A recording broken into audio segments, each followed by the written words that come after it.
Tumakas na tayo, takasan na natin ang mundo.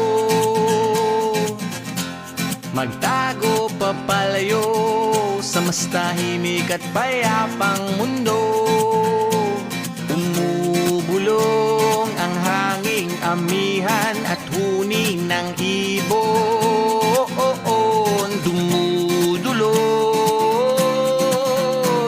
at tinatawag na tayo ng bundok.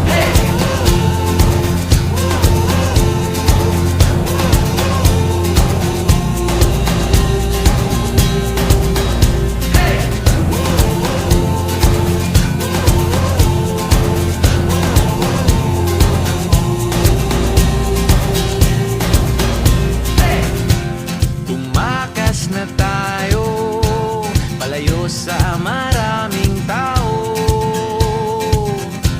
Tumiwalay at magtago sa maingay at malabong mundo.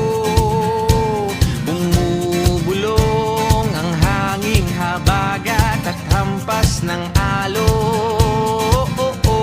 Dumudulog